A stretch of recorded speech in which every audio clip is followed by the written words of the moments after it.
What's up, everybody? Welcome into episode number 12 of the Bat Flip. Just me tonight, just your host, Dillon Taylor, by myself. We got Lambo Raby, you know him, you love him, we all love him. Out on vacation tonight, so well-deserved break. You know, he hosts every show we've got just around here just about. So you're flying solo with me. We'll talk about, obviously, the SEC tournament. Just finished that over the weekend. Impressive showing from the Vols. A little disappointing at the end, depending on which way you look at it. Good week overall. We'll get into that. We'll recap that. Obviously, the big news everybody's talking about: Tennessee, Knoxville getting to host the regional this year. It's impressive field stacked up against the Vols, but you know they've shown their worth so far this year, if you want to put it that way. They've shown they're one of the best teams in the country. Um, we'll get into that. We'll talk a little bit about that. We'll look at the SEC tournament teams. But yeah, we'll start right there. SEC tournament. Yeah, the Vols come out. They play Bama. 2-3 loss there. But I think you really saw the spark that ignited in this team. I mean, nobody was happy with the way that game turned out. You had we'll call it a controversial ending at the end. Never really seen a call like that before. You know, you saw it a few years ago in the College World Series. Max Ferguson slides into second base there. Interference is called on him for sliding how most people are taught how to slide in baseball. But yeah, you think you've got a walk off there. You know, you're celebrating. You're ready to move on to the next round, and all of a sudden you're pulled back on the field. Seemed like they were kind of rattled by that there for a little bit. You know, obviously we've seen they're a good team. They recovered from it. It wound up not really impacting the tournament overall, because you did make it to the single elimination. You got out of double without that causing too big of a factor there. But anytime you have a call like that, it's going to leave a sour taste in your mouth, especially when it comes against Alabama. I mean, you want to beat them for just any reason you can find, honestly. So to lose, and not only lose, but lose on a call that doesn't get made normally, I guess is the best way to describe it. You know, that's something. We'll leave it at that there. You know, we've seen they overcame it, but that's the SEC officials sometimes for you. You know, that's umpires, refs. We've seen it in every sport, especially against Bama. But you lost that one 2-3. But Tennessee comes back firing next game against Mississippi State. The number 3 overall seed in the tournament. You had number 3 Mississippi State against number 2 Tennessee there. Great. What was thought was going to be a great matchup. Mississippi State's been a solid team all year. They've been, I mean, a top 10 team all year in the country, borderline top 5, very close at least.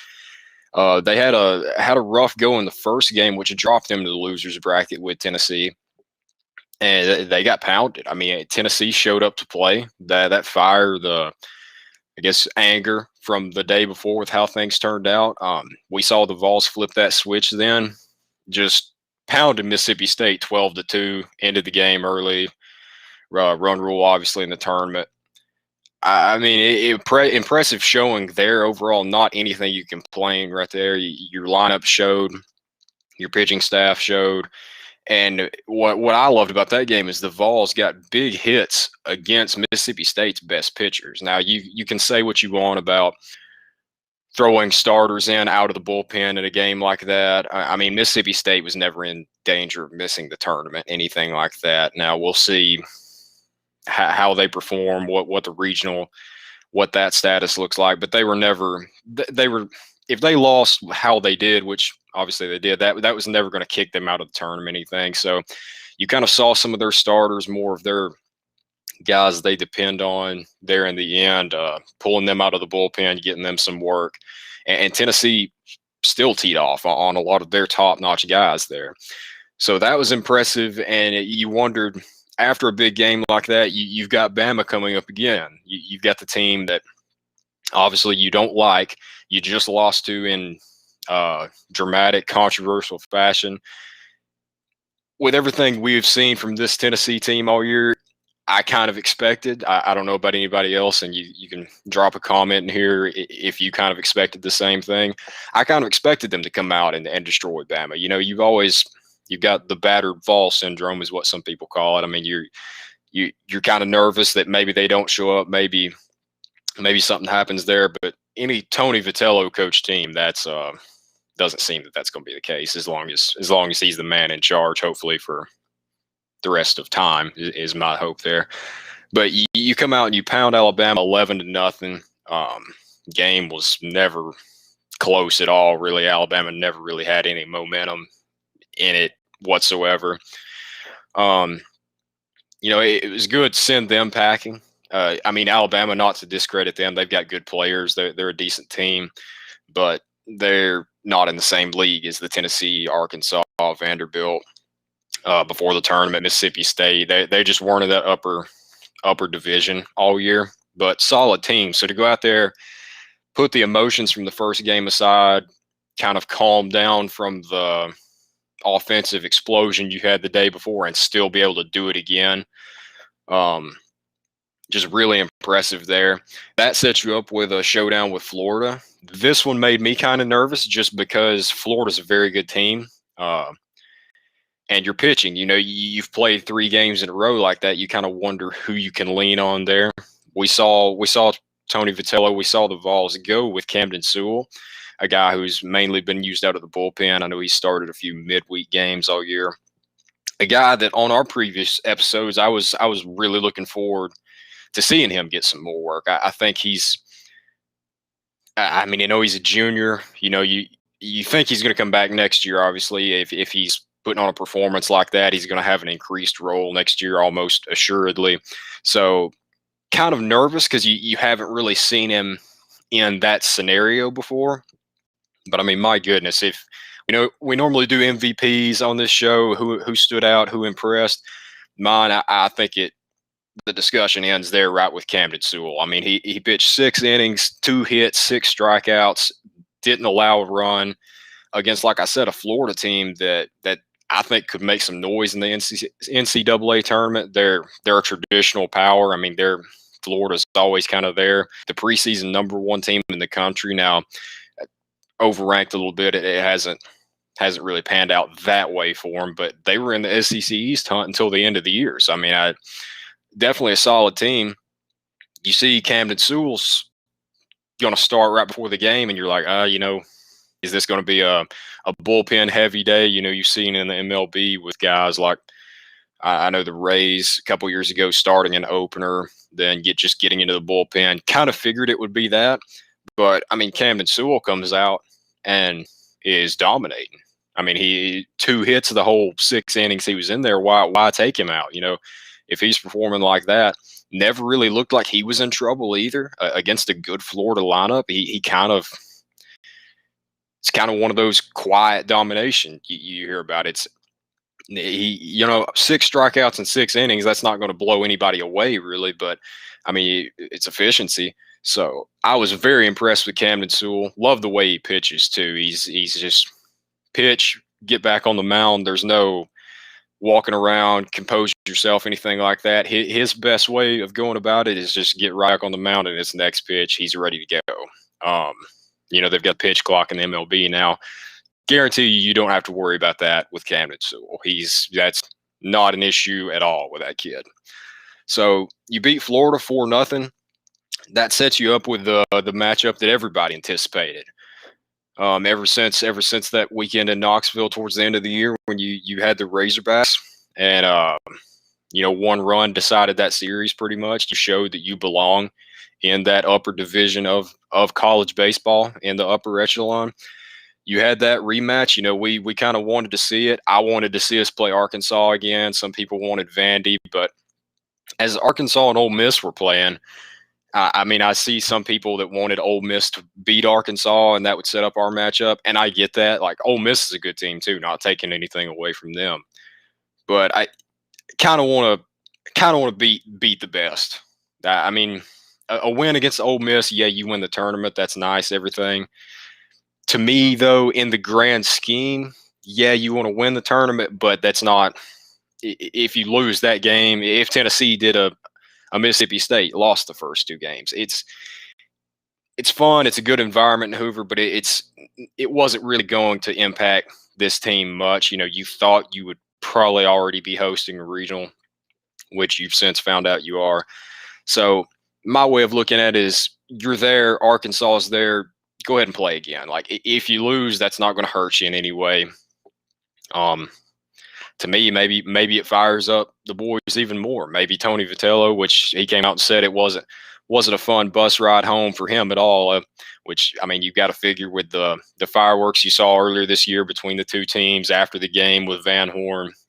That's a game. That's a game, and that's a team that Tony Vitello, he's not going to rest until he beats Arkansas and proves that he's got the better team on the field. He managed the game better. You can just tell with how he's brought this program along in the last few years, how this team's playing. You can tell that that's going to be something that's going to weigh on him until he does it. So you've got the opportunity there. Yeah, obviously you fall to Arkansas 7-2. I mean, obviously, I hosted Tennessee baseball. Me and Landon talk about this.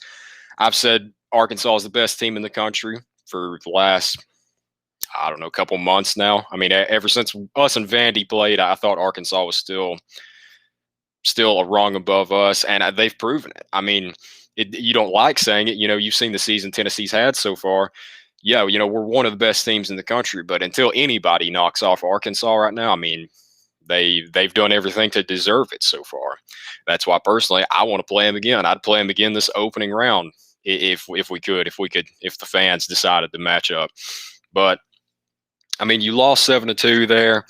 Tough way to lose it. But I mean, Arkansas secures the regular season and tournament championship. I think they were the most complete team throughout the year. So congrats to Arkansas. Hope we see them again, because nothing would make me happier than to beat them in Omaha. Them and Vandy too. Vandy, I'm looking at you. If Vandy can make it, there's my one shot at Vandy for the day. But now you move on this weekend on Sunday.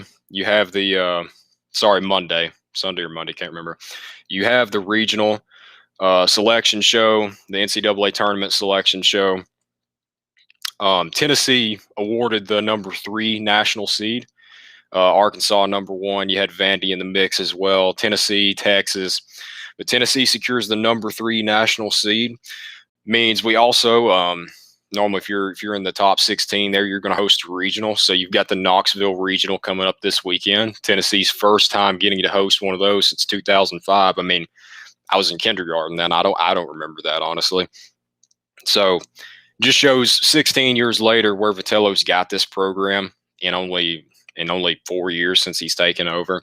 I mean, you've got last year where, honestly, I think you're probably hosting a regional last year too with the team you had. The team you've seen guys right now that are stepping up. Plus, you toss guys in like Garrett Crochet. I don't think there would have been any doubt. So, honestly, you could say it could be 2 years in a row where you don't know what happened last year. I mean, you know what happened? Nothing happened, unfortunately, with everything getting shut down after 18 games roughly.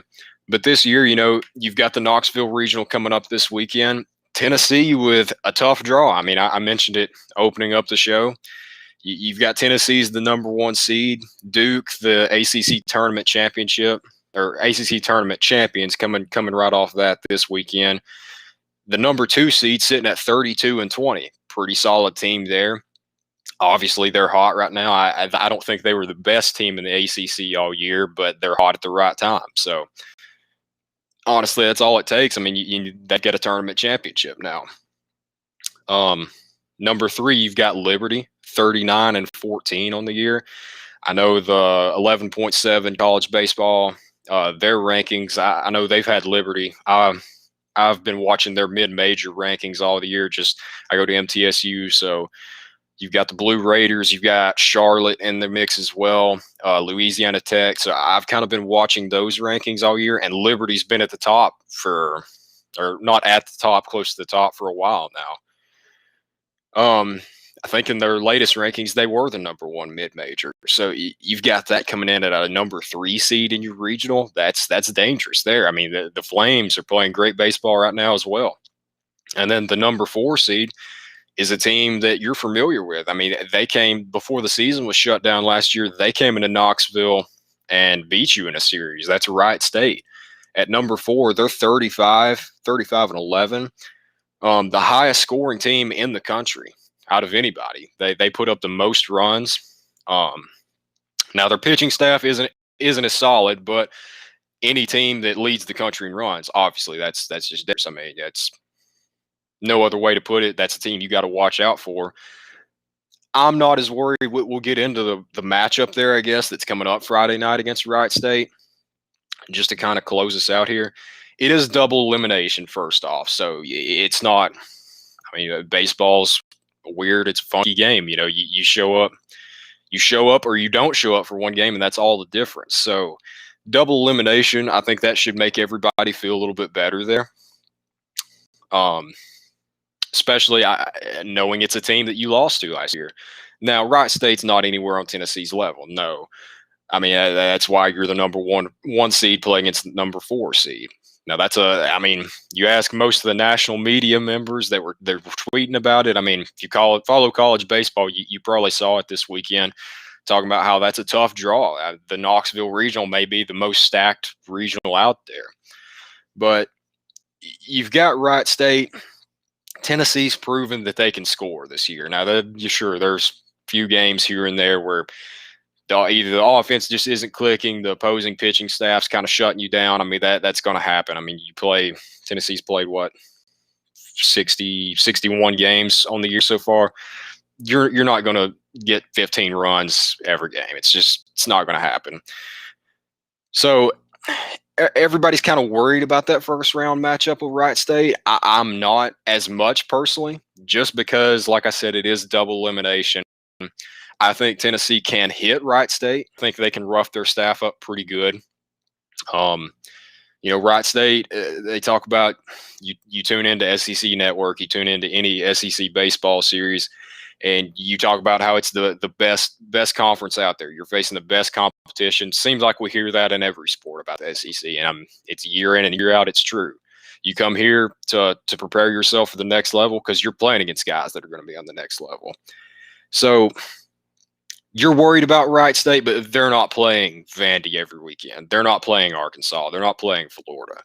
No disrespect to them at all. I mean, obviously, they've proven that they can score against good teams. They've beaten good teams. They wouldn't be here unless they had. So you're worried about that, but I think Tennessee is fine against Wright State, honestly. The team that worries me the most out of anybody in this region is Liberty. Now, they're going to be playing Duke first. Maybe Duke shows up. I mean, we talked about Duke earlier. They're hot at the right time right now, coming off an ACC tournament championship. So them and Liberty, I think that's going to be an exciting series to watch there. Just because, obviously, I mean, you're going to be tuned in because you want to see who Tennessee's playing next. But those are two really solid baseball teams. That Liberty, I think they should have probably been a 2 seed. I understand putting Duke ahead of them, I guess, just because of recent success with Duke, with the Blue Devils. But that's a tough draw for Liberty. I think they probably deserve to be a 2 seed in a regional somewhere. Seems like it was kind of more geographic this year, just depending on how everything was set up. See, we got a few Go Vols in the comments there. That's always beat Georgia. Yes, sir. That's rings true in any sport, any time of year. Whatever you're doing, beat Georgia. Yeah, got another Go Vols. But yeah, I mean, I think we had another comment here too. I'll get to that. Keenan Moore, my predictions, the Vols cruise through the regional and send a message to the country that they don't care how hard their draw is. Couldn't agree more. I think it's like I just said, Keenan, that first round against Wright State, that doesn't worry me as much as Liberty potentially beating Duke, and you've got the Flames, a team that me personally, I think they should have been a 2 seed in another regional. You've got that there. Obviously, I'm going to say we advance. We go to the Supers, just because, I mean, we're the best team in the regional. It's odd. We've talked about it before on the show. It's odd to have the team that's the best team and should win games, with not just baseball specifically, but honestly, I mean, football, basketball, more success recently in basketball. It's just odd for me as a Tennessee fan, just because I I wasn't alive for the success of the 90s with football, everything like that. So it's weird to have a feeling of rooting for Tennessee being the best team, knowing you're the best team. Now you got to go prove it. That's why that makes me a little bit nervous, just because I'm used to, you know, baseball, not as much baseball, football, basketball games throughout the years that maybe you're the better team, you lose in heartbreaking fashion. You're not the better team, but you come out to play and you still lose somehow on a rough call, whatever it is, tough play at the end. So worried, yes, but Tennessee advances. I mean, that's my prediction. I think they play Liberty in that little second round there after Wright State. I think Liberty will beat Duke. Just my prediction, honestly, watching the two teams this year. So I think the Vols get the Super. I won't say no problem, but I think they'll show up to play. Hope I don't jinx them by saying this, but I don't think they fight all year, play as well all year. You've got increased capacity in Dillon now, increased seating, hopefully more permanent, and more money going to Tony V here later. We'll get to that when it comes, though. But I don't think you do that all year and just not show up. Not with the kind of personalities and guys and the coach on this team. I just don't see that happening, honestly. Now, like I said, it's baseball. You got to show up every day or you'll get beat. But we've got a couple comments. I think Vols go to the World Series. Yeah, I agree. I think they get through this. Like I was just saying, I think they get through Supers. It wouldn't bother me. Tennessee won the whole championship in baseball this year. But in football, if you could just beat Georgia, it would really make my day. Hey, man. Hey, I want to beat Georgia State first. Hey, hand up. That's get me that first. Let's beat Pittsburgh. Let's beat Bowling Green. Sure, I want to beat Georgia, Florida, Alabama, Vandy, which isn't there. There's my second Vandy shot of the show. Not much of a contest there. Anyway, back to baseball though. Yeah, I agree. I think you'll see the Vols in Omaha this year. They get to Supers. They're paired up with the Eugene Regional. You've got Oregon and LSU as the top two teams there. Honestly, I kind of hope LSU advances there, just so Paul Maneri has to come to Knoxville again one more time. I know most of the legends of Lindsey Nelson. I know most of those guys have gone home for the summer now. There's not as many there, even though there's more fans, increased capacity. Hope some of the guys make the trip back to Knoxville just for Paul Maneri coming into town after his comments. He's retiring now, of course, leaving open one of the premier jobs in college baseball now at LSU. Team with a really good young talent. We'll see what happens with transfers after the news was announced, everything like that. But regardless, sure, Paul Maneri, maybe he's a good dude, but after those comments earlier the year, kind of the way he talked about the fans, everything, I'd really love to see Tony Vitello and the boys in Maneri's career with a loss in the Supers. So kind of hoping LSU's the 2 seed in Eugene, kind of hoping they pull off the upset against Oregon there just so we can play them again. That's the next round. You got to focus on what's ahead of you right now for Tennessee. That's a matchup with Wright State on Friday, 6 p.m. Eastern, 5 p.m. Central. After that, you win one game. You hear the cliche, you just got to go 1-0 every day. I think in the College World Series and college baseball specifically, that statement rings more true than ever. You've got to do that every day, because if not, you will get sent home by a team that everybody sees Tennessee versus Wright State there. They see Tennessee versus Liberty, and you automatically assume the higher seed, whether you look at it seeding wise. You look at it, SEC team, they should advance there. College baseball, show up, or Tennessee will go home. But don't see that happening. Obviously, we've had the predictions. They go to World Series. They get to Omaha. Yeah, I think they do too, personally. I think this team's built to, you could say built to last, but yeah, I think they're built for success. Tony Vitello's got us headed that way. He said I can't remember the exact quote the other day. I think he said the Vols are here now. So very excited about that. Ready to get going. Friday night, 6 p.m. Eastern. If you're able to be in Knoxville, please be there. Support the boys. But that's all I've got for tonight. We'll see y'all next week. Hopefully Tuesday again or hopefully Monday again next week. Don't have Memorial Day, but thanks for tuning in with me. Thanks for the questions. Thanks for the comments. And this has been the Bat Flip episode 12. We'll see y'all next week. Go Vols.